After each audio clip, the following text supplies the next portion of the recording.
Kola Olatubosu. Join me on this journey. You'll be glad you did. Hello, everyone. You're welcome to today's edition of the Geek Testament podcast series with Dr. Kola. My name is Kola Olatubosu. I'm hosting again. And with me, the usual suspects, Dr. Sharon Danjo. Hello, everybody. And Edidion. Yeah, hi everyone. Edidion Udofia here.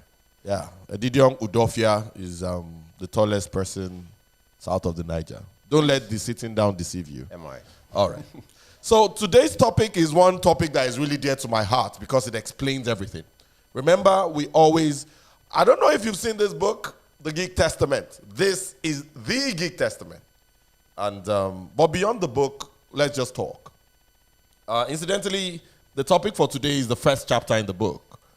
And it talks about entropy, thermodynamics, and the unnaturalness of success. Success is not natural at all. In fact, it's the most unnatural thing you can ever do. So we'll talk about why it's like that. And we'll use science in our usual manner to explain ourselves. So, Sharon, I don't know, are you struggling with anything? Weights? You want to be figure 8? Me, I struggle with 6-pack. I've been trying to get 6-pack for the last 15 years, but up till now, I still don't have a 6-pack. I think personally, I struggle with a lot. I struggle with the most important thing I struggle with is procrastination. That's number one. Then I used to struggle with weight a little bit. You just gave up. I just gave up. I just told myself, no. I'm just taking myself the way I don't give myself. I did your guy about you. Some battles cannot be won. Yeah, some battles. If you can't beat them, join them. Now, how about you? You struggling with anything? Yeah, I think for me it's primarily planning and execution. Yeah. Know when to draw a fine line between thinking of strategies and actually being disciplined to actually execute what you've spent all the time you spent planning. Okay. So how many plans have you made, and have those plans all gone according to plan? So now this is where it goes back to what procrastination. procrastination. Good.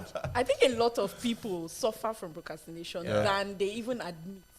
Because when you think about it, sometimes you don't even know that you're procrastinating. A few people may say, "Oh, I'm supposed to do this thing today. I'll just leave it out." No. You've procrastinated There's just already. something. Now, you mentioned planning and execution. How many plans have you made that went perfectly according to plan? So, funny if you have to statistically, not a lot. No, that's the point I'm making. How many people have made? I mean, how many people have made plans, even for party? To go to school at a particular age, to finish at a particular age, to marry at a particular age, to have children and don't worry, don't tell us. Okay. So why is it like that? Village people. Now, because if we do not understand why things are like that, we will keep running around and chasing they chase us. Why is success so difficult? So difficult to attain and so easy to even lose? Why is it so difficult to do anything? From peeling an orange to getting a PhD. I mean, why? Why can't I just sit in my house and somebody one money just drops? Even if the money drops in your lap, how will you take it? How will you carry it to the bank? The EFCC and income tax people, FIRS, So, for whatever reason, and I used to think, is there someone anywhere that just has that perfect life? Everything is just going sweet, perfect. I don't think so. Why? I think that for every person in every cadre in the society, they have different definitions of what they consider as success. Very ambitious people. No, I think that no matter the level they get to, that somebody else has gotten to, they will never feel satisfied. So they'll probably feel that, oh, this is not, if somebody had done it, I want to do something that someone else hasn't done. Now, I can give you a lot of examples of people who used to have money before that they don't have again. Or companies that used to be successful before that. Why is that? Now, so that we don't take it too long, there is a scientific reason why it is like that. And if you understand the scientific basis of things like, entropy, you will understand the world better. What do I mean? The second law of thermodynamics is one of the fundamental laws that govern the universe. The first one, the first law of thermodynamics is the one that talks about energy can neither be created nor destroyed but changed from one form to the other. Good. The second law of thermodynamics is talking about entropy. It's talking about, and let me quote it, the entropy of an isolated system never decreases. When you hear words like never in science, anywhere. Never and always. Yes. The entropy of an isolated system never decreases. Such systems spontaneously evolve towards the state with maximum entropy. Let me break it into, comprehensible English. It's saying that in a system, now entropy is, they are synonyms for entropy: decay, disorderliness, chaos, trouble, wahala. It's saying the trouble and the chaos and the disorderliness. So entropy is the measure of the disorderliness of a system. So the second law of thermodynamics, it is there. It is not going anywhere. It says that the disorderliness or the disorder or the chaos in an isolated system will never decrease. Such systems will spontaneously, keyword spontaneous means you are not touching it, it's just on its own, Such systems spontaneously evolve towards the state with maximum chaos, maximum disorder. What is it telling us? It's saying if things are left all alone, things will keep getting from bad to worse, from worse to worse, from worse to worse. Dr. Kola, this thing you just mentioned is reminding me a little bit of the Nigerian situation. Oh, Nigeria and entropy. There's something on social media they do like this. The consumer. Nigeria and entropy is like this. Now, keyword, spontaneous. Now, the only difference is the word spontaneous. Spontaneous means when left all alone. No one is doing anything. So, now, not doing anything, it includes prayer. Prayer is not doing. Prayer is preparation to do. Prayer is not doing. Prayer is you are preparing to empower yourself so that you can do something. Even the people that believe the Bible say God gives you the power to make wealth. We will not just give you something. Are you getting? So if you want to fix something, the longer it takes you to fix that thing, the worse that thing becomes. Nothing becomes better by staying on its own. If you put rice on its own and you cook it, it will not become hotter. It will first become warm, then cold, then maggots start appearing. As per spontaneously, rice will never, a car that you buy today will not become newer tomorrow. As time passes, entropy progresses. Career, and it affects every aspect of life. Your I mentioned six-pack. Six-pack and amusement park.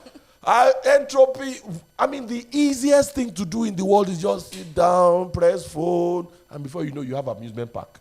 If you want to have six-pack, you have to wake up, sit up, eat a cabbage, lettuce. One day, someone said that in the morning he was doing fit farm. In the morning he ate one slice of bread and juice. In the afternoon, he had 2 carrots. he said, now, I'm eating eba, no cross soup. I beg, 6-pack one wait, I don't kill myself. We'll start again tomorrow. Yeah. Why is it so difficult to have 6? Why? 6-pack is harder than amusement park. The PhD is harder than not going to school. Why?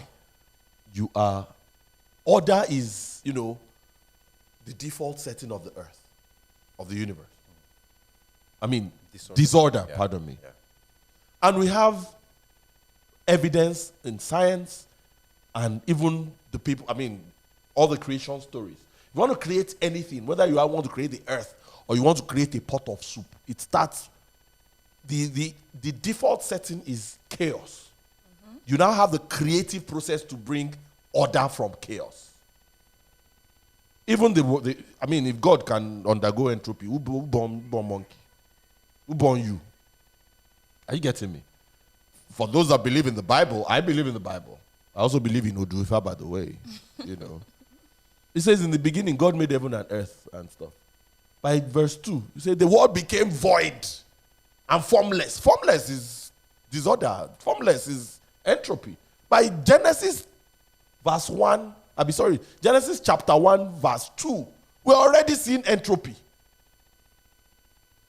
So you wonder, why? I don't know. It is what it is. It is a law. It is there. It is the second law of thermodynamics. It will not change.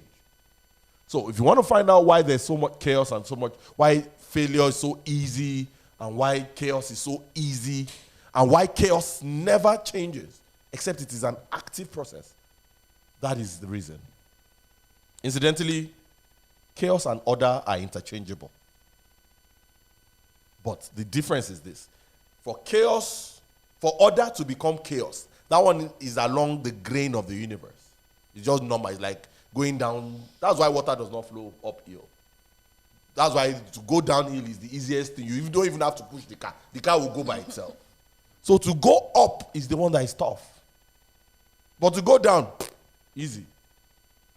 So that interchangeable nature is, so it's cause for hope and optimism.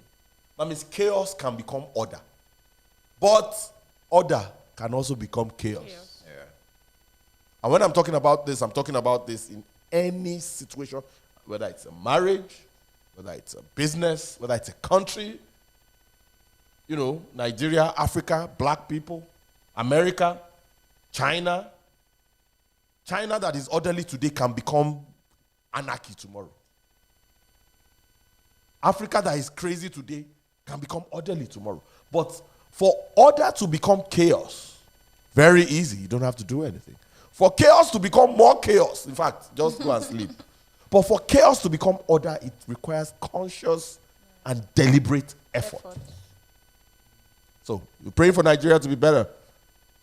If you're not doing anything, it's never going to get better. So for your last point, I think it's actually very, very important. So I'm thinking about the concept of actually boiling water. Yeah. Right. So you put up the gas on, keep the kettle on it, and then there's water here. And then the Van der Waals born, and the water molecule begins to loosen. Hydrogen bonds are bouncing all over the kettle. Now you can leave it. Yeah. It never goes back to being cold. It just gets hotter and hotter, and then when it dries up, boom.